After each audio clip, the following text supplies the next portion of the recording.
In this video, we're going to talk a little bit about Ripple. Did you think they were just going to roll over because the SEC filed a lawsuit? Hell no. Let's go.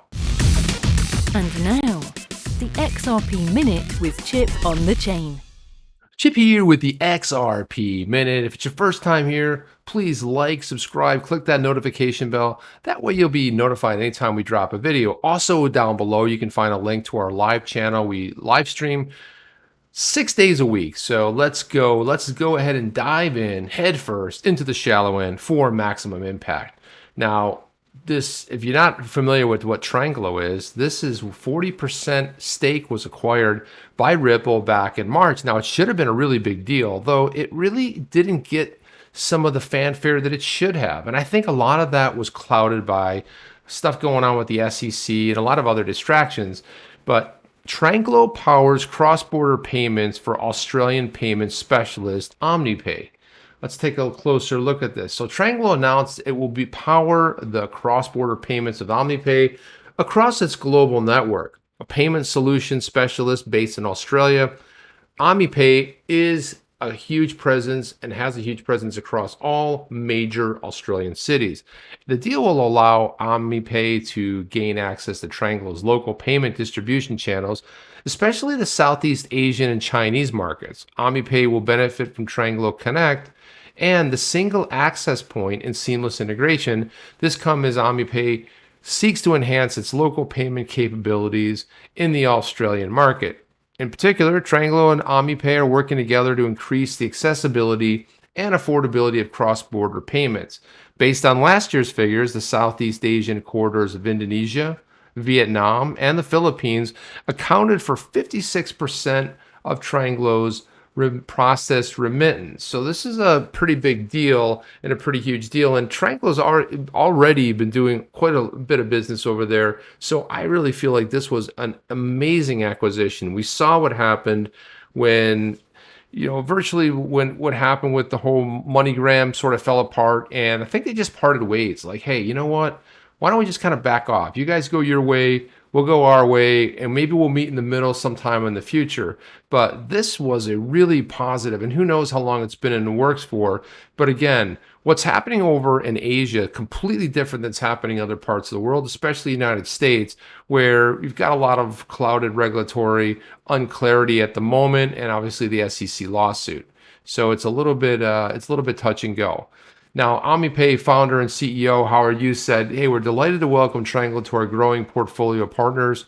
Together, we seek to empower the financial aspirations of millions. OmniPay is also keen to enhance the payment journey for international students. And this is also a very good thing. You've got international students that are sending money back and forth. They're always looking for a very convenient way to pay for tuition fees in Australia. So there's a lot of great things that came out of this. And again, I expect big things from Tranglo coming up in the future. This was an interesting tweet here. I saw that Bank XRP put this out. It said, finally, people are starting to use the XRP Ledger decentralized exchange. This one happens to be by Sologenic. And he basically says real Sologenic rocks. And this was, and I want to kind of come down to this one part here. Code Word said, hey, I put together a basic DEX trading, it's decentralized exchange using the ZUM and the XRP toolkit for anyone interested. So you can basically use your ZUM wallet in conjunction with the XRP toolkit, which is kind of fascinating. And then what he really breaks down right here, he says that it has so many benefits to using a decentralized exchange. First of all, you can trade it from your wallet, okay? There's no centralized exchange, and I like that. Decentralized, no centralized exchange to hack or go down. You don't have any of those issues if you're trading directly from your cold storage wallet. Also, no maker or taker fees aside from a network fee, which is fantastic news, right? And then when you don't have any exchange withdrawal fees when you're running a decentralized app, like you're running decentralized exchange, you don't have that. But a centralized exchange, which is a CEX, centralized exchange, you do have withdrawal fees. So you're going to get banged when you hit it, when you buy something, and then when you go ahead and move it, or if you withdraw your crypto. So basically, his summary is that you remain in control of your funds and your keys. And you know the old saying, not your keys, not your crypto. So that's pretty fantastic. And I think we're going to start seeing a lot more of this decentralization, especially decentralized exchange. You want to be able to be comfortable and be able to do it from your cold storage wallet. Mark Phillips put this tweet out based on, again, he was talking about the decentralized exchange, the XRPL. He said, the XRP ledger contains a fully functional decentralized exchange where users can trade issued currencies for XRP or each other. Hey, does anyone want to trade a Buffett, Munger, Maurer, or Mayer trio for a Clayton Hinman duo? Either way, it's a lose-lose. I thought that was funny as hell. I love that. Mark, nice tweet. Craig DeWitt, he runs product over there at Ripple. A really good observation here. He says, I'm not sure that proof of stake is actually a step forward for crypto. Haven't we already tried the let's let the rich decide everything? So 1300s.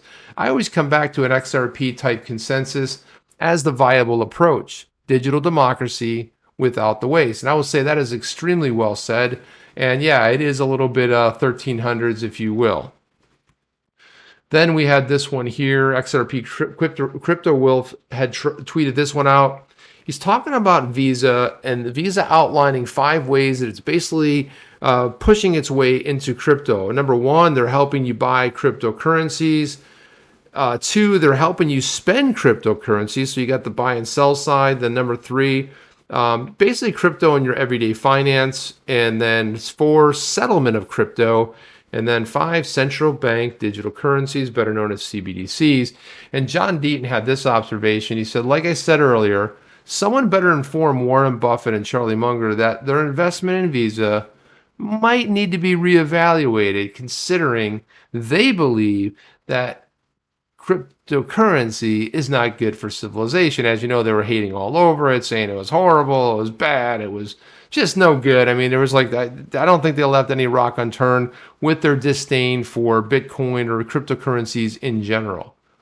Peter Brandt, you know him, you love him, and you can't live without him. Peter Brandt, obviously famous for hating on Bitcoin. He said, and obviously I think he's trolling here, but it's kind of funny. He says, I need to expect my greatest respect and awe for the Y and Zs who are embracing investing, trading in cryptos in a remarkable way. I welcome you to the world of trading, and I am learning a lot from you. I hope Bitcoin and XRP et al. Go to the moon and beyond. And then X-CryptoCat said, well, you could have named any 2 coins and you picked XRP.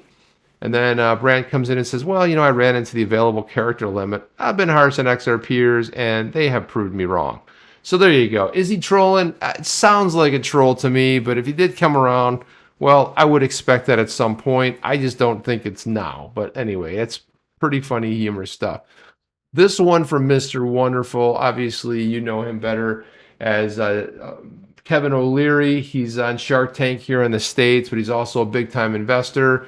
I'm not going to play the video, but I want to highlight this. He says there's a big problem brewing in the crypto space. Shark Tank's Kevin O'Leary says there's so many institutional investors that don't want to own so-called blood coin from China. As a result, Bitcoin mined sustainably could be worth more than just a generic coin. It kind of really sums up what he's saying there. So you're starting to see this kind of bubble over more and more, well-known traders in the space hating all over Bitcoin.